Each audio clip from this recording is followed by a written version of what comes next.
Satu hari lagi kau menuntun langkahku, dengan tangan kasih-Mu kau pegang tanganku Bapa.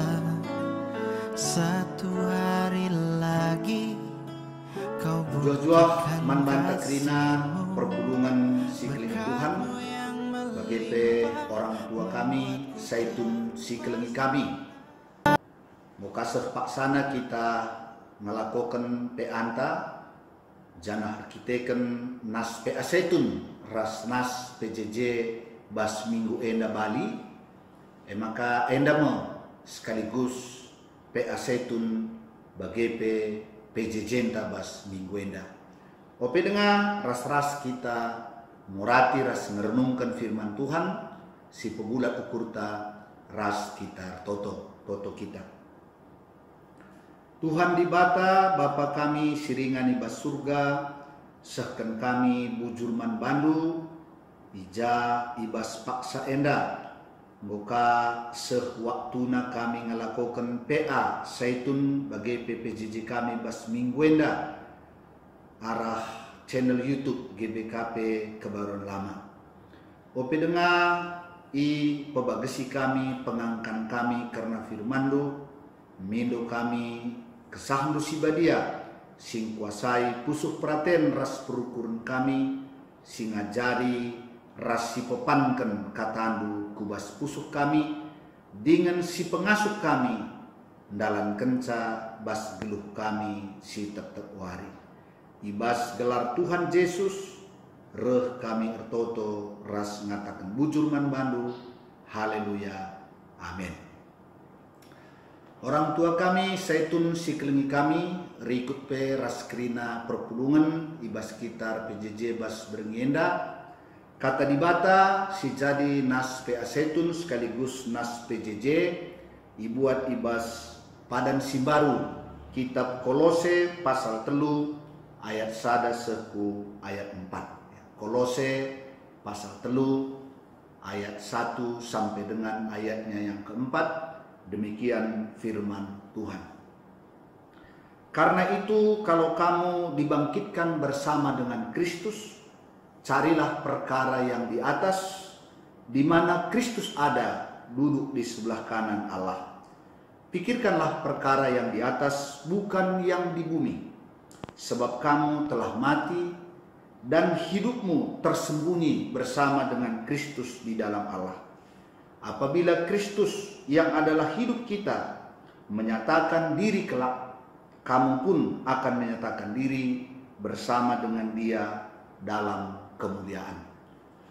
Sejenda pemogen kata dibata si jadi nas pearas nas pejejenta sebagai tema untuk PA Setun kegeluhan kalak situ terbuni ras Kristus ibas dibata. Hidupmu tersembunyi bersama dengan Kristus di dalam Allah. Tema PJJ ipekeke ras Kristus, dibangkitkan bersama dengan Kristus. Sekali lagi kami mengucapkan selamat Paskah buat kita semua, dan tema Paskah yang kita dengarkan melalui khotbah Mudramen kemarin sangat relevan dengan situasi kita pada saat ini, di mana situasi kita situasi yang membuat banyak manusia khawatir, banyak manusia takut terhadap COVID-19. Dan tema Paskah mengatakan olang biar, jangan takut. Dan itu di dalam nas khotbah kita kemarin ada 2 kali disebutkan di sana, baik oleh malaikat kepada Maria maupun oleh Yesus sendiri yang bangkit kepada Maria. Jangan takut, pergi dan beritakanlah kepada saudara-saudaraku. Suruhlah mereka ke Galilea, dan di sana mereka akan melihat aku. Di Galilea murid-murid akan melihat Yesus yang sudah bangkit. Di Galilea murid-murid akan menyaksikan Yesus yang hidup selama-lamanya.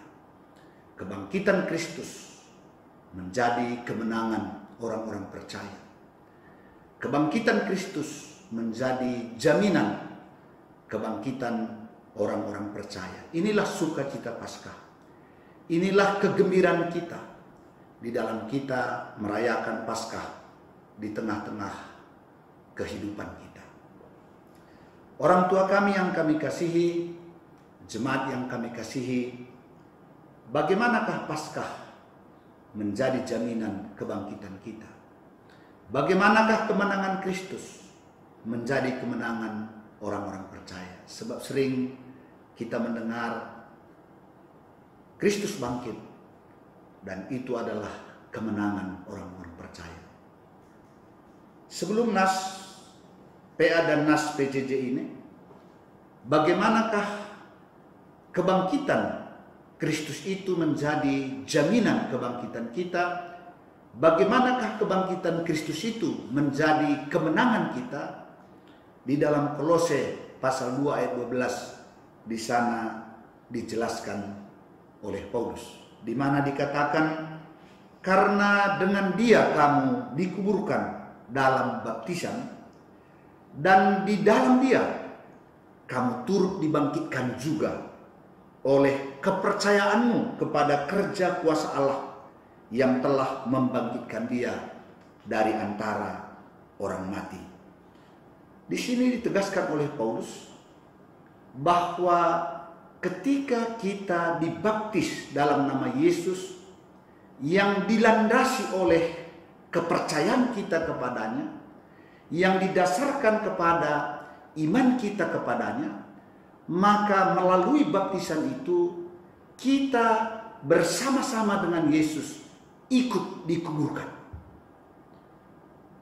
Dan oleh karena itu, ketika Dia dibangkitkan, kita juga turut dibangkitkan.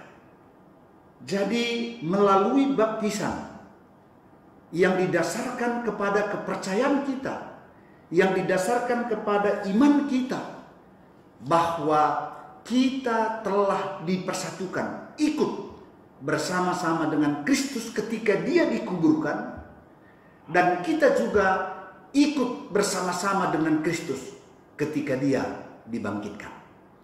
Di sanalah bagaimana kebangkitan Kristus itu menjadi jaminan kebangkitan kita, menjadi jaminan kemenangan bagi orang-orang percaya.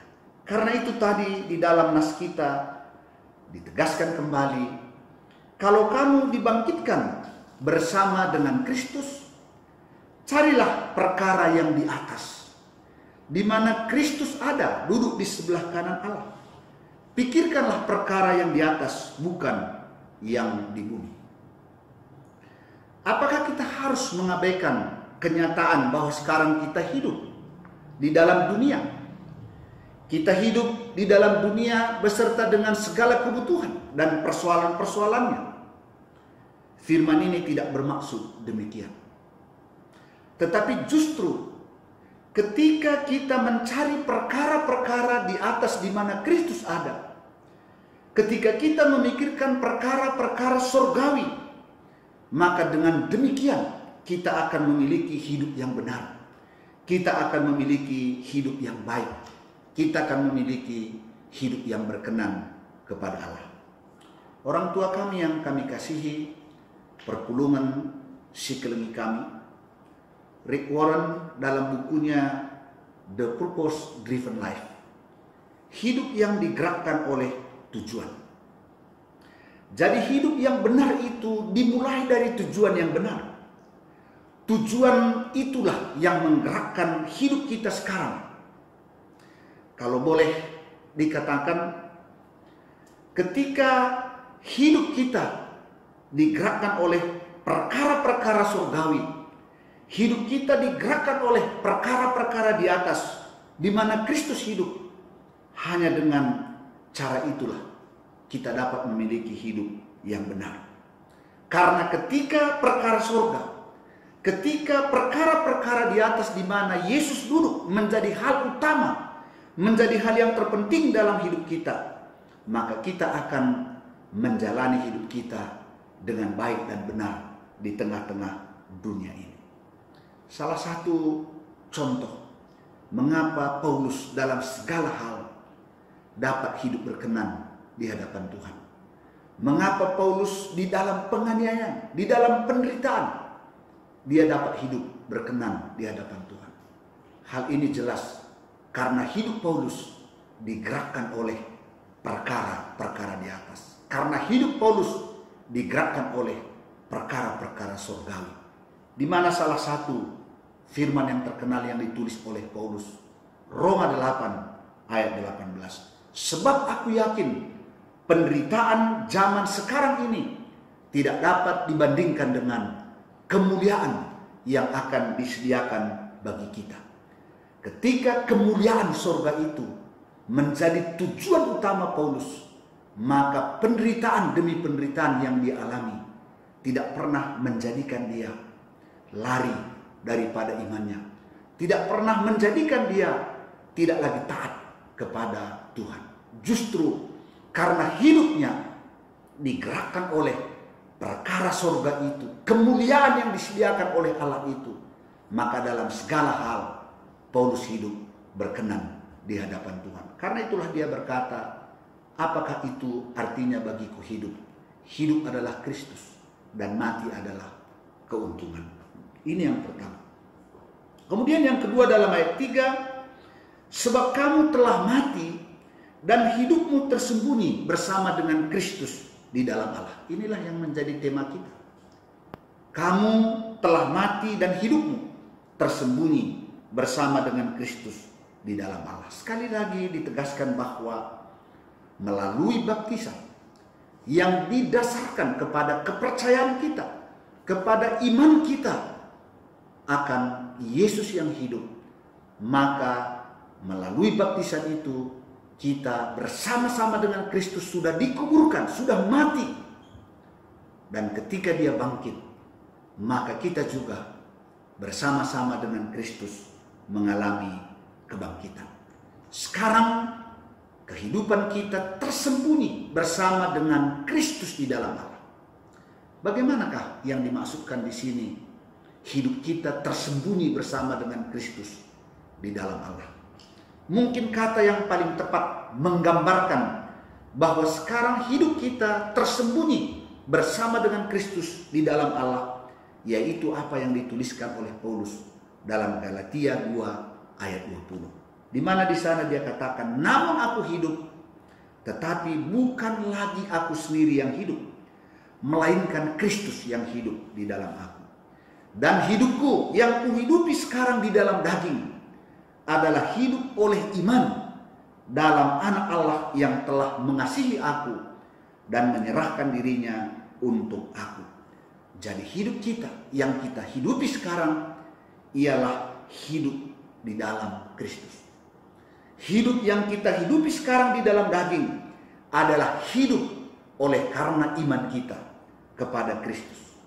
Jadi yang nyata, yang keluar dari hidup kita ialah hidup Kristus itu sendiri. Karena bukan aku lagi, melainkan Kristus di dalam aku. Jadi hidup kita memancarkan hidup Kristus itu sendiri.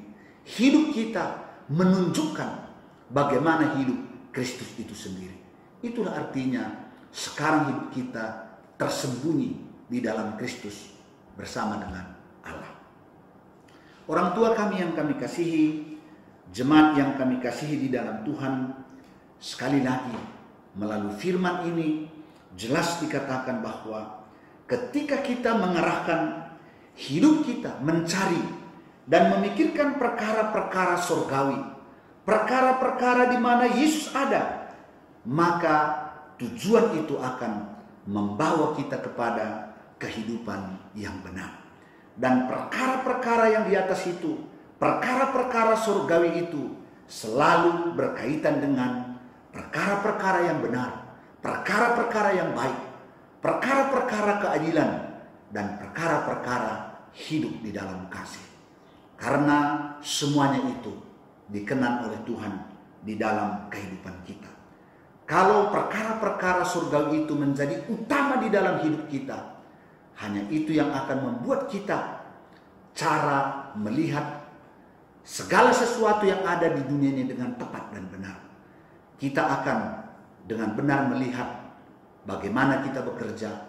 Kita akan dengan benar melihat bagaimana fungsi harta dan kekayaan yang kita miliki. Karena yang utama dalam hidup kita ialah bagaimana menerima dan hidup di dalam kerajaan Allah, di dalam kekekalan. Ini yang pertama. Kemudian dalam kaitan nas ini dengan PJJ, di mana di sana dikaitkan dengan HUT KAKR, sekolah minggu yang ke-130 tahun. Orang-orang tua harus memikirkan bahwa sejak kecil kepada anak-anak kita ditanamkan bahwa hidup mereka, tujuan utama mereka ialah bagaimana mereka dapat hidup di dalam kerajaan Allah yang kekal. Bagaimana mereka dari sejak kecil memikirkan perkara-perkara surgawi, perkara-perkara di mana Kristus hidup. Sekarang ini kita dapat melihat betapa banyak orang-orang pintar secara pengetahuan, orang-orang hebat di dalam ilmu dan pengetahuan.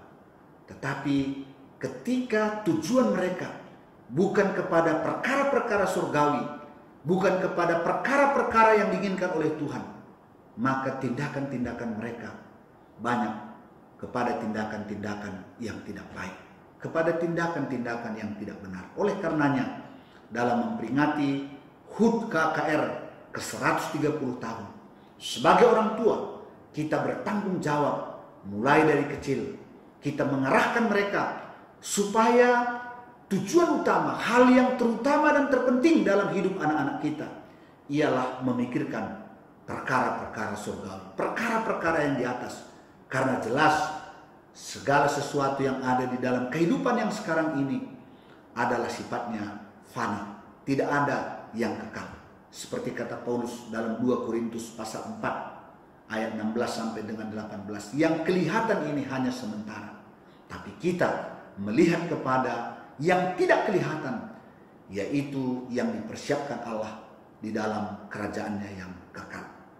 Selanjutnya, sekali lagi, ketika kita menyatakan diri kita, hidup kita tersembunyi bersama dengan Kristus di dalam Allah, karena hanya hidup seperti itu yang berkenan kepada Allah. Hidup yang kita pancarkan adalah teladan daripada Kristus. Di mana di dalam 2 Korintus pasal 3 ayat 2 sampai 3 di sana dikatakan bahwa kamu adalah surat Kristus yang dapat dibaca oleh setiap orang. Jadi hidup kita adalah Injil yang berjalan. Hidup kita dapat dibaca oleh orang. Melalui hidup kita orang mengenal Kristus. Dan hidup yang demikianlah hidup yang berkenan kepada Tuhan. Dan ketika kita menyatakan kehidupan yang seperti itu, maka tadi dikatakan jelas, apabila Kristus yang adalah hidup kita itu menyatakan diri dalam kemuliaannya, maka kamu pun ikut di dalam kemuliaan itu. Saya pikir kita akan ikut mengalami kemuliaan itu.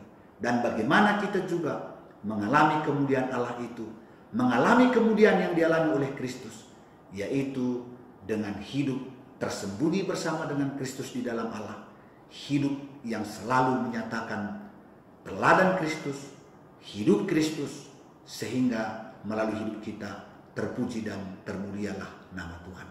Inilah firman Tuhan yang boleh kami sampaikan di dalam PA Zaitun dan PJJ kita pada minggu ini. Oleh karenanya, sebagai penutup dari renungan ini, kami mengingatkan kita bahwa dalam masa-masa seperti sekarang ini, kita harus tetap menunjukkan bahwa sebagai orang-orang yang sudah dibangkitkan bersama-sama dengan Kristus, kita terus memiliki sikap hidup yang benar. Inilah firman Tuhan yang boleh kami sampaikan. Tuhan Yesus memberkati kita, Tuhan terus melindungi kita, dan Tuhan terus melimpahi kita dengan kebaikan-Nya. Amin. Mari kita bersatu di dalam doa. Tuhan Allah Bapa yang berada dalam sorga, terima kasih Tuhan atas firman-Mu. Biarlah oleh pertolongan Roh-Mu yang kudus, hidup yang tersembunyi bersama dengan Kristus di dalam Allah itu boleh kami nyatakan dalam keseharian kami. Dalam kesempatan ini kami angkatkan doa kami buat jemaat Tuhan yang saat ini dalam keadaan sakit ataupun kurang sehat, dalam pemulihan kesehatan. Kami angkatkan doa kami kepada Tuhan buat orang tua kami, Pertua Emeritus Bapak Barista Brahmana, Dini Buru Brahmana, Pertua Emeritus Bapak Bina Semiring, Nande Sika Semiring, Diaken Emeritus Nande Melda Pandia, Bapak Suranta Pandia, Ripka Buru Pandia, Bapak Aleta Purba, Bapak Ika Guru Singa, Pertua Emeritus Bapak Lores Tepu, Nora Emeritus Nande Lora, Nande Bas Semiring, Nande Tawan Brahmana, Rahna Darmawati Buru Sinulinga, Bapak Lina Tarigan, Bapak Erika Nande Erika Sinulinga, Biring Grace, anak kami Aldo Sinulinga, Nande Lusin Surbakti, Bapak Morel Sebayang, Bapak Risna Depari, Naras Emeritus Bapak Nevi Ginting, demikian juga Bapak Paria Sembiring Nande Paria, Nande Neti Peranginangin, Naras Emeritus Bapak Surya Barus, Nande Ninta Bangun, Nande Ninta Sembiring, Nora Emeritus Nande Jengok Sebayang, Diaken Nande Ripka, Detraniro Peranginangin. Dalam nama Yesus mari Bapak, Engkau yang jamah, Engkau yang lawat, Engkau yang berkati. Demikian juga orang tua kami Nande Ingrid Surbakti, Bapak Anta Surbakti, Dedi Suranta Surbakti, Bapak Febri Ginting. Dalam nama Yesus, Tuhan jamah, Tuhan lawat, Tuhan kiranya menyembuhkan orang tua kami, saudara-saudara kami dari segala sakit penyakit mereka. Kami juga berdoa buat dokter, tim medis yang melakukan pelayanan dan perawatan pengobatan kepada saudara-saudara kami yang sudah positif COVID-19. Biarlah Tuhan juga melindungi mereka dalam melakukan tugas pelayanan perawatan mereka kepada saudara-saudara kami yang sakit. Terutama kami mohon kepadamu, Tuhan kiranya menjaga melindungi kami sehingga kami tidak terkena dampak virus Corona 19 dan biarlah kami tetap dapat hidup sehat di dalam Tuhan. Terima kasih Tuhan, jikalau hari-hari ini ada banyak pergumulan-pergumulan juga tentang ekonomi, tapi kami percaya Tuhan di dalam kemurahan-Mu akan senantiasa mencukupkan segala keperluan kami. Terima kasih Tuhan, sertai kami sepanjang minggu ini. Tuhan terus menuntun langkah-langkah kehidupan kami dan Tuhan terus memberkati kami. Berkati juga pemerintah kami dalam membuat kebijakan-kebijakan untuk pemberhentian penyebaran wabah virus corona pada saat ini. Inilah doa kami Bapa, dalam nama Yesus kami sudah berdoa dan bersyukur. Haleluya. Amin. Mejuah-juah man banta kerina Tuhan si masu-masu. Amin.